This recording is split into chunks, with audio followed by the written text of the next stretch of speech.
Hola y bienvenidos. Me llamo Shauna Campbell. And for those who don't know Spanish, hello and welcome to our SYA Spain live event. My name is Shauna Campbell, and I am the Admissions Marketing Manager here at SYA. Before we get started, I want to just point out the chat box that you can find on the right-hand side of your screen. If you haven't done so already, feel free to introduce yourself to this chat box. And if you're a parent, please write your student's name along with your name. And if you're a student, please type in your name along with the school you go to. This just helps us keep track of who's watching, and then we can answer your questions later on. And towards the end of this YouTube Live event, we'll turn it to you guys to ask our guests questions. So feel free to type your questions there as well. Now, joining me in the home office is one of our Associate Directors of Admissions. Alec, do you want to introduce yourself and tell us a little bit about SYA? Yes, good afternoon or good evening in the case of those of you in Spain. I'm Alec Wall. I'm the Associate Director of Admissions here at SYA. And to get us started, I'm just going to give you all a little background about our school in Spain. It's a year-long program open to students entering their sophomore, junior, or senior years. There's a 2-year language prerequisite. That means you need to have completed or be currently enrolled in level 2 Spanish at your high school. And the primary reason for that is that when you join us in Spain, you'll take your English and math courses in English, but you'll take Spanish and your 3 elective courses in Spanish. Great. So thanks, Alec. So now it's time to introduce you all to our very special guests who are joining us live from Zaragoza, Spain. We have our resident director, Meghan Lewis-Roof, and 2 students. Could you all introduce yourselves? For the students, please give us your name, where you're from, what school you go to, and what grade you're in. And Meghan, feel free to just introduce yourself and tell us a little bit about SYA Spain and why kids should go. All right, great.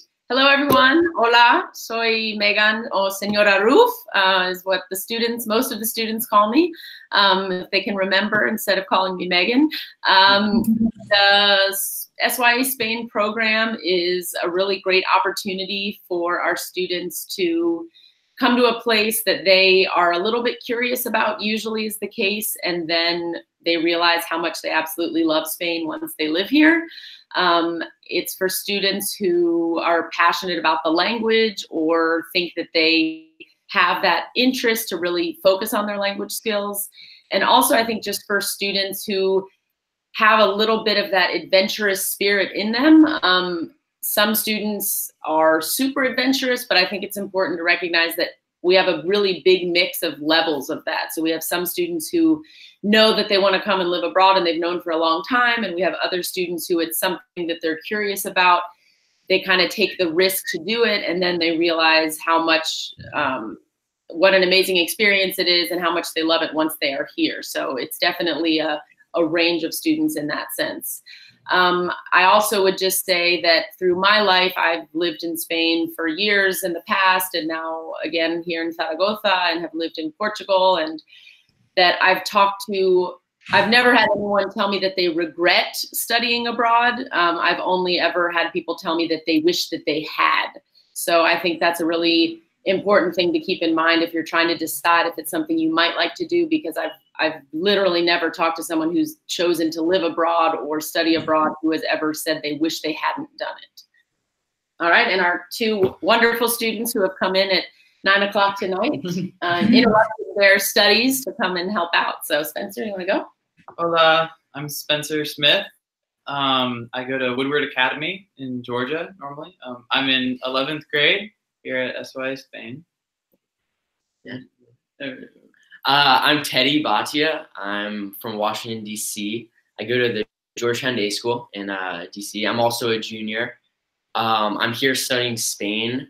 No, I'm here in Spain for the year, studying at SYA. Also doing a little bit of studying Spain. And yeah, I was definitely one of those kids coming into the program, as Senor Roof mentioned earlier, that was really motivated by like this adventure side of things, but there's also been so much of this, you know, studying of the language that comes in, also this travel side, and you know, the living with the families more than anything, I think is where you largely get this cultural, and I think that's where the experience really lies. But yeah, no, I'm having a great time, and yeah, I'm excited to be here. Thanks, you guys. And I feel like you've already jumped into some of the questions. So let's start off and say, and Teddy, you already started, but why did you guys decide to go to SYA Spain? I decided to go to SYA Spain, well, primarily because I'm not that adventurous. So my sister had already done SYA Italy. And so I knew the program, and I felt like it was a really just great program for being able to spend your junior year abroad. And I chose Spanish because I really love Spanish. So I was like, well, if I love this language and I'd rather have like all my classes in it, why not just go and experience it? So have that little bit of courage to write up the forms and get apply. So that's why I really wanted to go to Spain, just because I really wanted to experience where the culture behind where the language I love to study was. Yeah, and sort of just to add up on that, but also to touch on something I touched on previously. I think there's a lot of reasons that I ended up going to SYA Spain, but I think a few of them being, that adventurous side, that sort of, always sort of looking to push yourself, stay out of your comfort zone. But I think also more than anything, SYA as a program attracts a certain group of, individuals that do have this, shared want and shared desire to push themselves out of their comfort zone, as well as to really immerse themselves speaking the language. And that was something that was really attractive to me, to put myself in this community. Also missing junior year back at my school is, I think that's big, and like the pressure, you feel with grades and friends and everything. It's still very much a very academic program, but there, this competitive nature that especially a lot of the private school system in the US sort of breeds. I think that, this was a great way to, also, maintain keeping up this high level of education, but also, so much of it's experiential, right? It's not, lectures and AP classes the entire time. So just, that's what really inspired me. Yeah. Awesome. So what is your favorite part about studying abroad in Spain so far? Hard question. There are a lot of good parts. Yeah. Do you have anything off of that? I would have to say the travel aspect and how it's kind of woven in to the curriculum, because it's not, before you can independently travel, they do kind of like little school trips that you're allowed to go on before you can independently travel, and that really set the stage, I think, for getting kind of that little spark in you to try to find out what all Spain has to offer, at least for me, and to see how just amazing these little towns are, especially like going in the same region that we're in. It's called Aragon, going, north to Huesca, Alcázar, which was like this little castle. It's really cool, this little town, and just experiencing kind of your region and then the country, and then being able to travel independently now it's a really good like part of it, of being in SYA. I really love. For me, I think that my favorite part of SYA Spain is my host family. Honestly, it's you spend so much of the day with them, and actually, I wouldn't have said that before break, but I went with my parents. I went traveling away with my parents from Spain for 2 weeks, and throughout the second week, I started talking to my mom, and she was telling me about how she's going to miss me so much when I go back to Spain. But there's something oddly comforting to her about, she met my host, my family, and my host family went out to dinner before the break, and they just really bonded, and she saw how happy and I was with this woman. She saw that, like, she couldn't imagine that I would feel so happy and so safe and so comfortable in this other family's household, right? Because to her, she's, I'm just hers. But it was all, it was oddly comforting to her that I was going back to this place that I was looking forward to going back to. That I was excited to go back to my host family. Especially, I feel it sort of coming over this hump where, you know, instead of looking, right, we have so much of the year ahead of us, right? It's almost like we only have 4 months left, 4 months, 5 months left. And with that in mind, it just feels like I spend so much more time focusing on the time I do spend with my host family, right? That this time is very limited. And, you know, you do spend so much of your time with your host family. And I think it's the best part of the program, honestly. Great. So let's segue into that a little bit. Can both of you tell us a little bit about your host family, like the family structure? You know, who is part of your host family? What do you guys do with them? And how they're similar or different to your family back at home? Well, I live with a host mom and a host brother. She is divorced, so, you know, she doesn't have, it's just her. And then my host brother is 17, but he's a year older. So he's like the Spanish equivalent of a senior, I guess. So, yeah, he's about to turn 18. And they're really awesome people. I mean, they're just great. It's like I don't think I could have fit into, I don't think I would be as happy in like any other family that I am in this one, because it's just their personality type really just matches with mine. I think that's why I did a really good job matching that up. You know, because she's, you know, funny, but she's still like strict like my mom at home. So like it's not like I'm getting used to anything different. But I think Saturdays are kind of like our time. The Saturdays and like Sunday mornings are kind of like our time to like hang out, really, because, you know, during the week you have school and everything. You can hang out during dinner, but like Spanish dinner is so late that everyone's just kind of really tired. So on Saturdays and stuff, we go out, we walk the street and go shopping, or I'll hang out with Rafa, which is my host brother, and his friends. I've gotten a lot closer with my host brother over these last months, and he's really just allowed me to kind of get into his friend group and like, you know, make friends with all of his friends. And it's just really great, I think, to have that kind of structured aspect. And I think I'm gonna like try to make the most of all the time I have left with them, although it's like technically still a lot of time. But yeah. It goes fast though. Yeah, it does. I actually didn't know this before, but Spencer and I have fairly similar family dynamics. I also have just a single mother with an older host brother. My host brother is 19. He goes to university here in Zaragoza, so, you know, he lives with the family. It's pretty typical for Spanish kids, especially like older kids, to continue living with the family. My mom's also divorced, but I do sort of have a relationship with the father.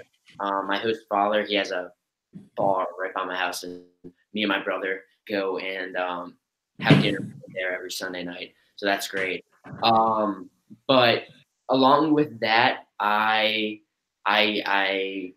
you know, go to basketball games with my host family. I hang out with my host brother and his friends. You know, every meal is with your host family, and these aren't like, there's a pretty stark difference between like American meals, at least in my experience, and Spanish meals, where, you know, I could spend like the Saturday activity might be lunch, like the entire day is lunch, and you just like, you know, sitting and talking with, you know, my host mom and my host brother, of course all in Spanish, but also like her parents who lived through Franco here in Spain, and just talking about their lives, you know, all in Spanish, of course. It's you know, it's just kind of crazy reflecting back upon that I've had these hour-long conversations, right? And you know, coming off of, you know, Spanish level 3 of a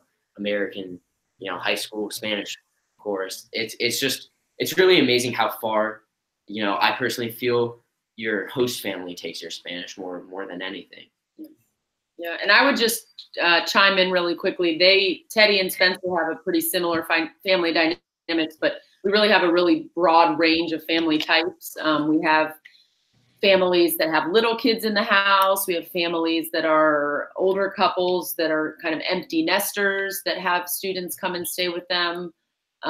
We're really lucky that the program's been here in Zaragoza for 20 years now, and we've been able to cultivate a really strong family list that we go to every year, and the families tend to repeat. And so we really have a really lucky opportunity where we have families that are really invested in the SYA experience as well.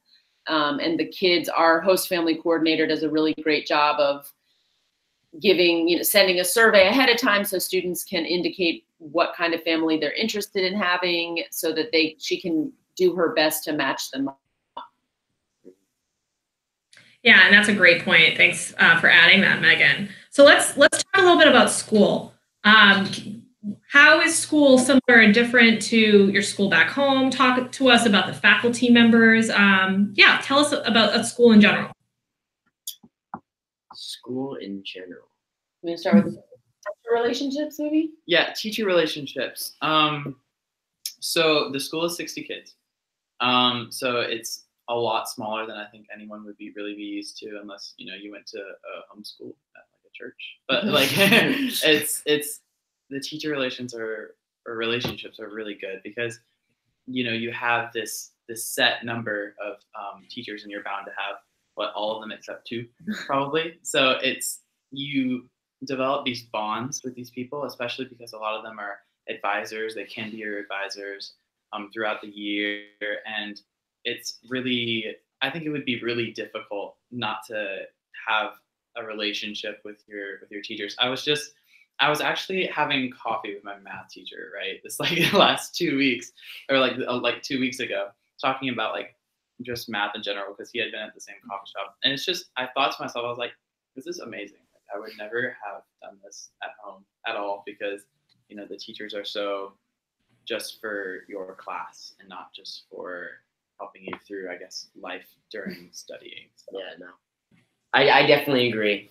The question about teacher relationships, I mean, it very much is relationship. And I feel like that is something that's lost a lot. And as my school back home, I do have a fairly few amount of kids in my grade, and still, I don't feel that connection that, we do with so many of these teachers. And I think a large part of that is, one, the staff here, right? There are maybe eight or so, 10 teachers, right? But these aren't just your math and your history and your English teachers, right?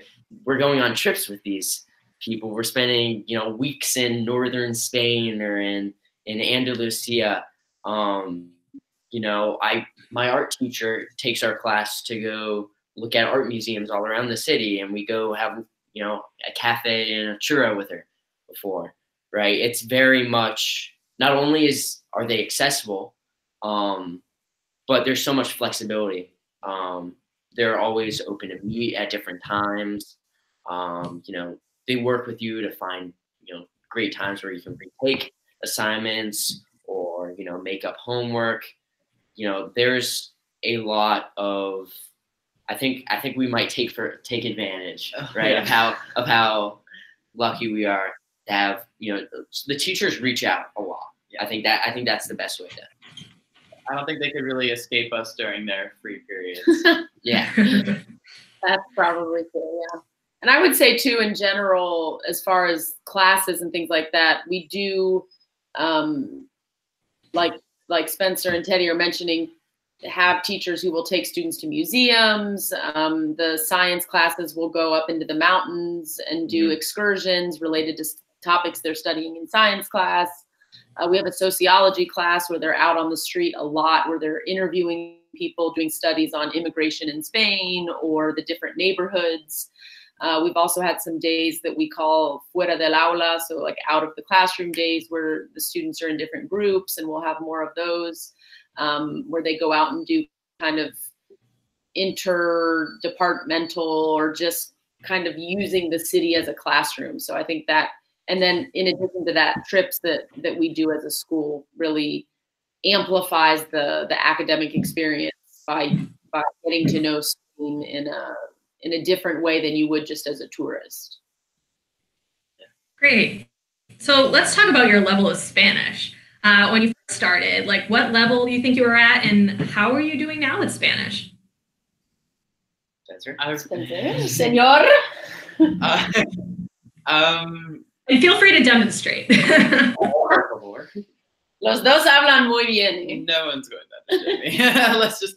I think I don't really have a word to describe, I guess, what everyone in SYA Spain's level of Spanish is right now, because the system for classes, I think, back in the US, isn't based on all the cultural vocabulary you would know in Spain, or all the ways that you format sentences to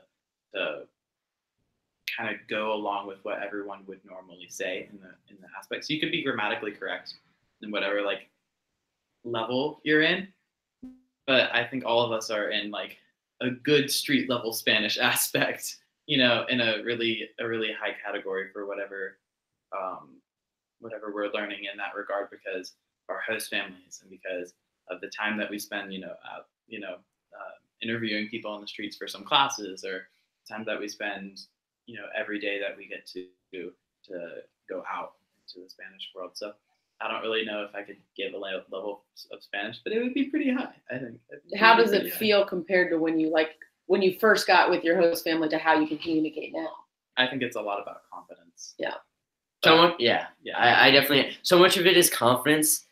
I feel, of course, I feel like we've all improved exponentially, but I feel like it's so much easier to read when other people tell you, because basically the way, at least for me, my Spanish sort of has progressed is as I've progressed through Spanish, right? Learning new vocabulary, learning new tenses, but not only that, becoming comfortable using them, right? I start to push and like expand into higher level sentences. And because of that, I feel like so many, people might not give themselves nearly as much credit as they do, because you do feel, it's not common to feel these difficulties, right? But that's only because you're taking what tools you already have and you're expanding them past that. But, to give like a concrete answer, exponentially, yeah. At the beginning of the program, I was thinking 5 minutes before I would go to lunch, topics I would discuss on lunch, like what things I could say, how to keep a conversation going, right? I don't think about it at all anymore. It's very natural and comfortable, really.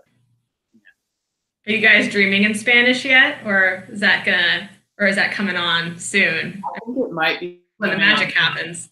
Yeah, but like I think right now, at the level I'm at in that kind of weird kind of learning Spanish thing is sometimes when I look at signs and stuff, because it's Spain, so there's gonna be some signs in English, sometimes in Spanish, but most of them are in Spanish.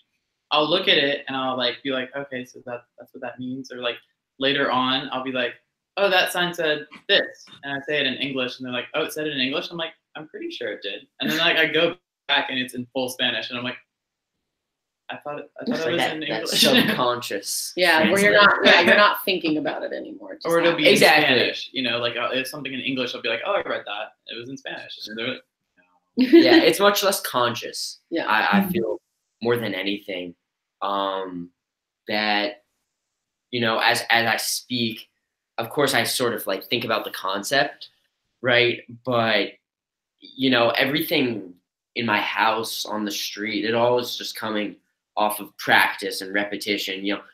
When you hear everything in Spanish, right, you don't even think about exactly what it translates to in English. You just kind of know it's right for the conversation, like right to use in the moment, because you've heard it so many times before. I don't know if that concept makes sense, but at least that happens to me. Wow.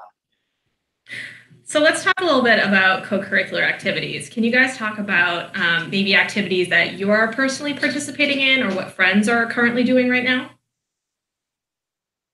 Well, I am currently at this point I'm going to the gym the Spanish gym because, I have to get ready for football season when I come back. But I know a lot of people that are doing a really wide range of activities. Like I have one friend that actually does rowing on the Rio, on the river.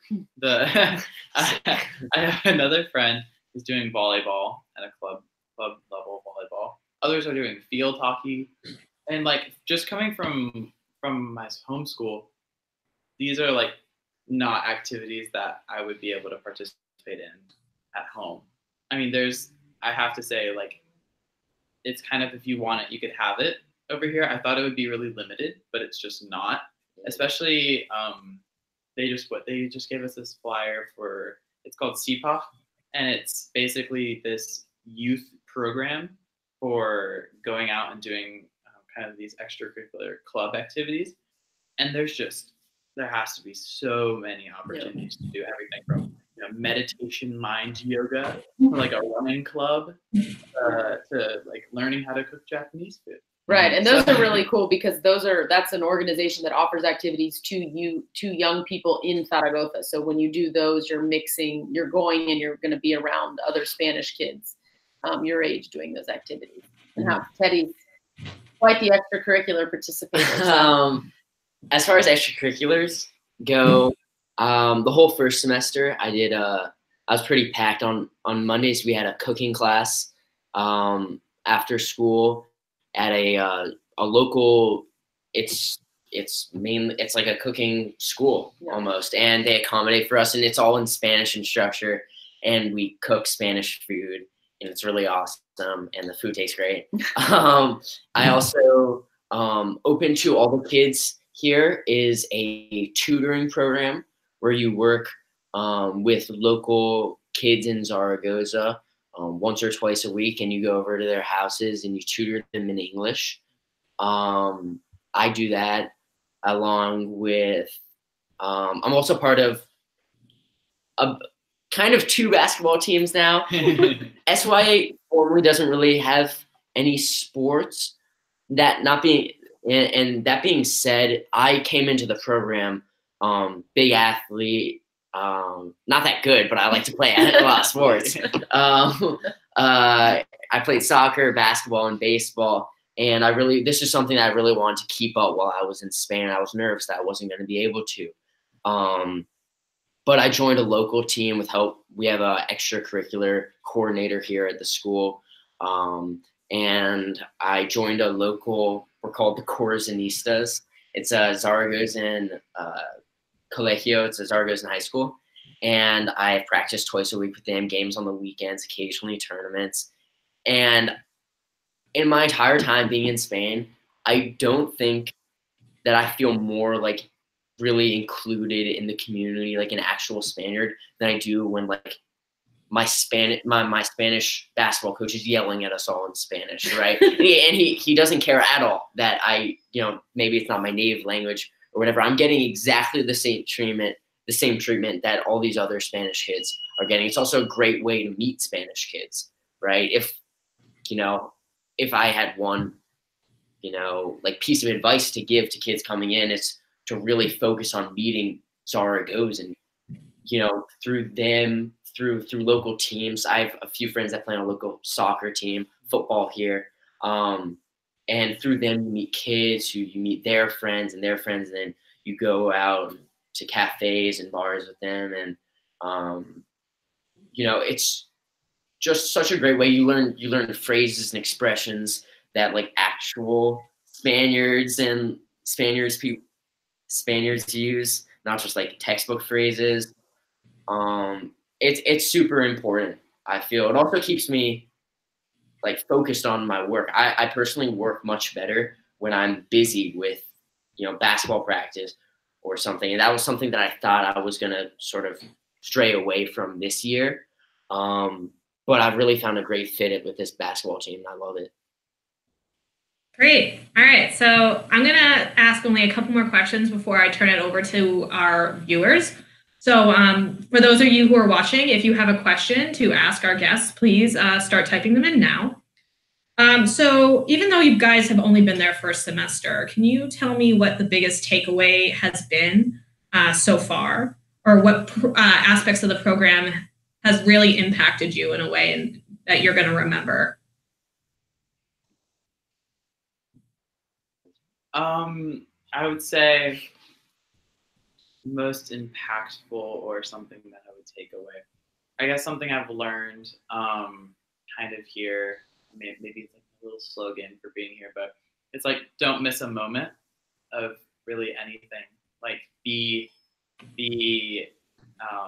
out there in every educational or every opportunity to do something really cool that you can only do in Zaragoza or in Spain, really. So like, don't miss a moment of anything that's going on around you, because you don't want to miss out on anything. But I guess one of the biggest takeaways from being here is kind of, I guess, really learning to think for myself in a way that I don't need really a lot of,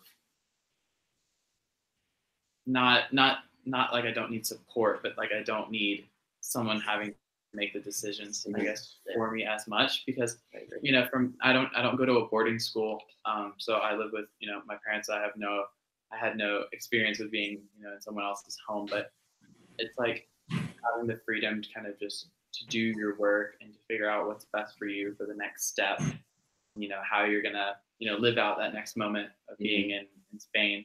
I think that's really a great takeaway for making the most out of like all life, really.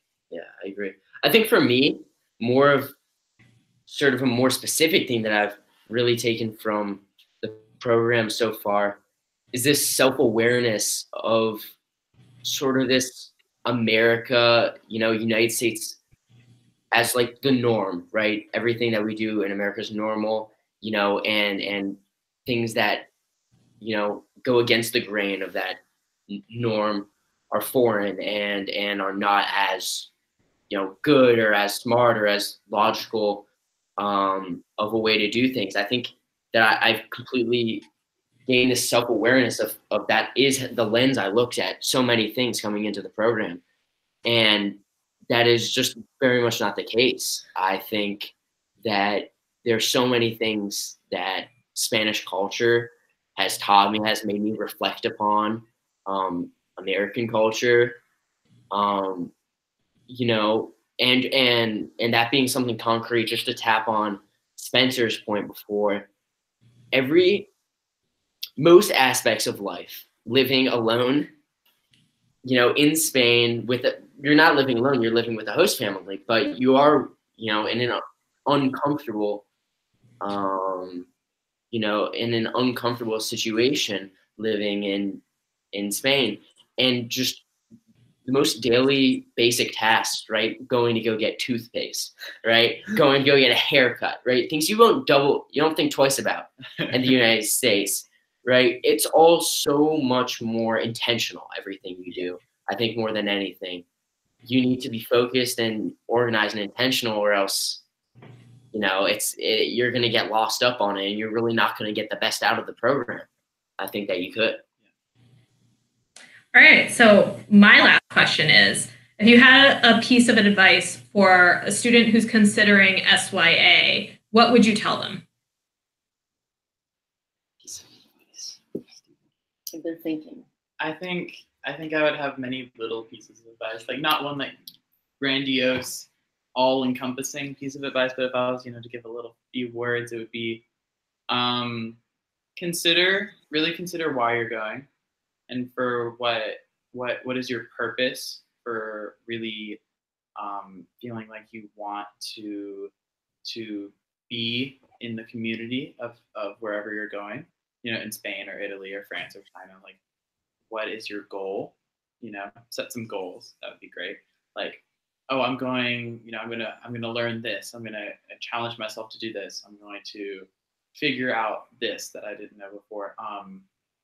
So like, set little goals. Make sure you have your little mindset. You gotta have a mindset ready, and don't, I guess, be ready to kind of not put a halt on what you're leaving behind, because I don't think you're leaving it behind. You're taking it with you, of course, because we all have phones. But just get ready for kind of have an open, flowy mindset getting into your host family, learning everything, and not everything's going to come immediately.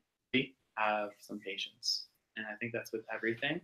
And don't get too caught up in what goes on back home, because at the end of the day, you're not back home. I definitely agree with Spencer. I think more than anything, what, if I had to give a piece of advice to prospective, interested students, would be, for me, applying to SYA, there was always that lingering thought in the back of my mind that, this is junior year, at least for me coming up, right? This is such an important time for me to really be back in my school and focus on my grades and focus on my work. And I think sort of just knowing that there is no perfect time to do anything. And at least for me, I knew that if I hadn't gone to SYA, this would be an experience that I would regret forever. Especially having a friend that I knew was going to the program. I knew I was going to spend my entire junior year back in the States looking at how much fun she was having on Instagram or Snapchat or whatever. And I was going to just be so, sitting there regretting something that I wish I had been a part of. And mainly just lastly touch on Spencer's point a little bit. It is something you should be clear about your intentions. Why do you want to go to the program, right? Before settling on anything, I think I had to settle with myself, why I wanted this for me. And I think that's an important thing to do. Thanks, you guys. So now I'm going to look through our questions, and we've gotten quite a bit. And a few I'm just going to answer here. And Liz is asking, for host families, is there only one student per host family, one SYA student? And the answer is yes. Each family only gets one SYA student. There are no other students from any other programs with that host family. You are the only person with that host family. So that's an easy question to answer. And then we also have a question about summer program and from Jasmine, and saying, did everything we talk about so far, such as after school sports or activities, apply to the summer program? And I'll just say summer program is completely different because it's only a 5-week long program. And if you do want some more information on summer, I would say to contact our summer coordinator, and her name is Jeanette Kirby. Of course, this YouTube live event is solely just for full year, completely different program. So feel free to contact her for more information. Let me just quickly, I was just going to say, we do have some of our teachers do work on the summer program. So some of the things we mentioned about, the great relationship with teachers and things like that, you would have contact with some of those same people, but it is, like Shauna's saying, a completely different experience since it's so short. Right. So I have a question here about, and I know you guys are both juniors, but this question is about if you're a senior, if you have a friend who's a senior or is applying to colleges, what that's like to apply from abroad. And maybe Megan, you could talk a little bit about SAT prep and the other programs we offer for students who are looking to apply to college. Great. Yeah, so we have an on-campus college counselor who is from the U.S. She's been here in Zaragoza for quite a while, but she is from the States, and so she's very familiar with our university system. And she primarily works with the seniors in the fall, so she works with them and then also with their home college counselors generally. So there's kind of those students are getting the support from both college counselors, the ones they've been working with up to this point, and then here in Zaragoza. So she kind of runs the fall focused on them, also the SAT. We offer it here on campus. The students have the opportunity to do an SAT prep course that they can sign up for as an extra option for students who are interested in that. But Pauline does a really great job of letting students know. She shares with them all kinds of free prep that's online and things like that. Starting in December, and then now especially, she starts setting up those meetings with juniors so that each of the juniors meet with her at least twice in the next couple months, and really as much as they want. I mean, her office door is always open if she's not in a meeting already.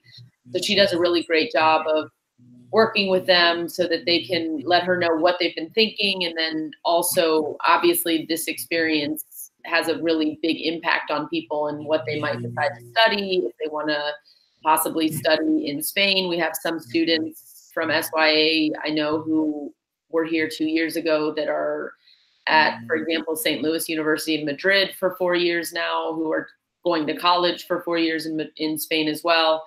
So it's really nice because she has been here with SYA for quite a while. She really knows schools and programs that match well with students who have had this experience. So it's definitely a robust and supportive system. Great. And we actually just had one person ask about the ACT. And I know SYA no longer offers the ACT. I think actually most of our campuses, all of our campuses don't have the ACT anymore. So that's something that if you are concerned about taking the ACT, to prepare for that in advance.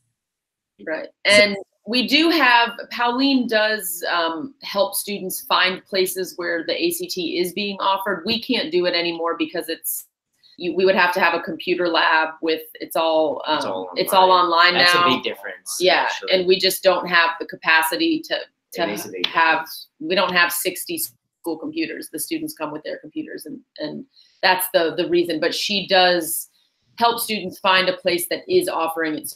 We have had students take the train to Barcelona to take the ACT. We have a student who's actually going to be going to London over spring break to take it there with a friend, Ellie.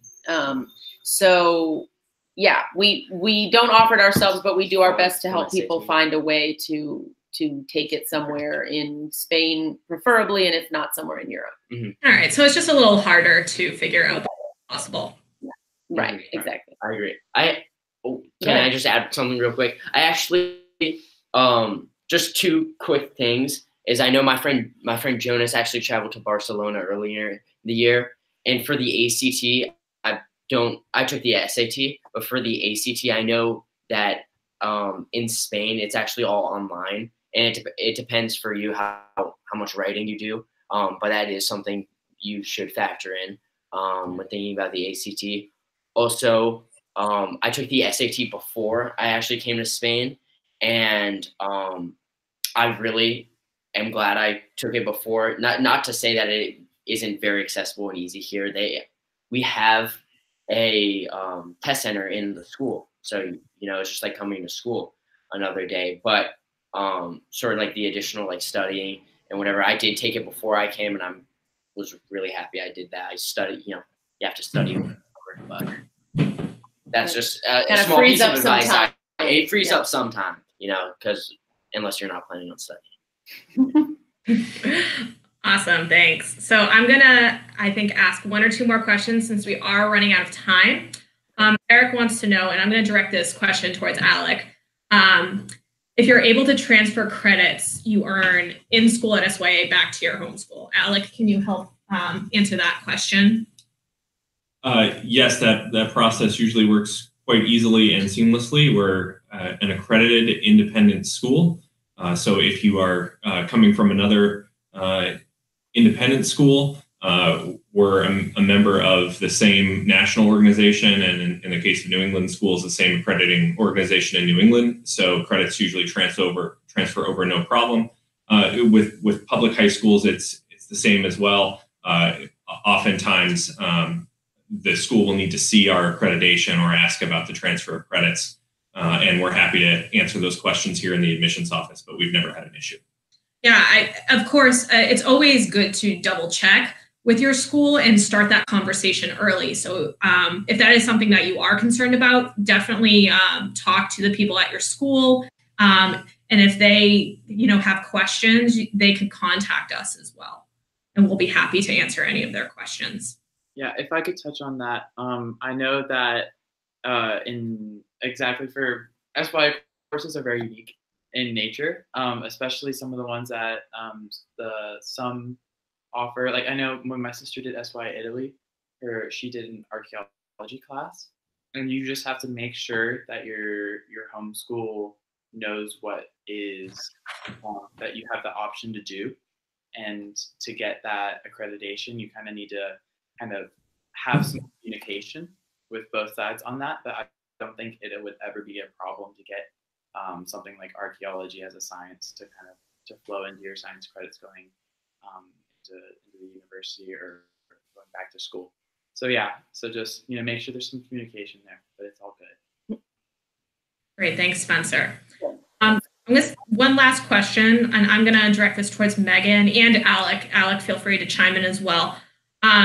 What is the total enrollment for the program? And we can talk about Spain specifically, and obviously it does change year to year, but maybe this year you can talk about the number of students per grade level, like how many are juniors, how many are seniors, and how many sophomores we have this year. Yeah. So we have 60 students total. 4 of them are seniors, and we have 1 sophomore this year. So it's primarily juniors for us this year. I know other years we've had a larger number of seniors, had a few more kids up to 64, 65. So it does depend on each year. But this year we have a fewer seniors than last year. I think last year there were 8 seniors. So I think it just kind of depends on who's out there applying and how it ends up working out for that year. Great, thanks, Meghan. So I'm going to start wrapping it up. And unfortunately, if we didn't get to your question, we will try to contact you on an individual basis. So don't worry. We will respond back to you. We probably have your email address. So hold off on that. So I'm going to turn it over to Alec right now, who's just going to talk about our deadlines that are coming up very soon. Alec, can you just talk about financial aid deadlines and our application deadline? Yes, so the application deadline is coming up in a couple of weeks, February 8th. And then there is also a separate deadline of February 15th for the financial aid application. You just want to make sure that you do have your other SYA materials that includes some of the supplemental materials, the essays, and the recommendations for certain scholarships in by the 8th. The 15th is just for the financial aid portion of the application. On that note, a big thank you to those of you who have already applied. Yay! Those of you who haven't, you can apply directly online at SYA.org. Great. And if you guys haven't done so already, please follow us on our social media channels. We're on Instagram, YouTube, Facebook, and Twitter. We try to post as often as we can, and you guys can get a good look of what's going on in our schools. So guys, I want to say thank you so much for joining us. And if you would like to, wave bye to our audience and yes, thank you all so much. Or adios. Hopefully we'll see I'll see some of you next year, hopefully. It's hard to imagine being here without them, but it'll be exciting to welcome new people as well. So, bueno. All right, well, thank you guys so much. We appreciate you joining us. All right. Ciao. Buenas noches. All right, bye.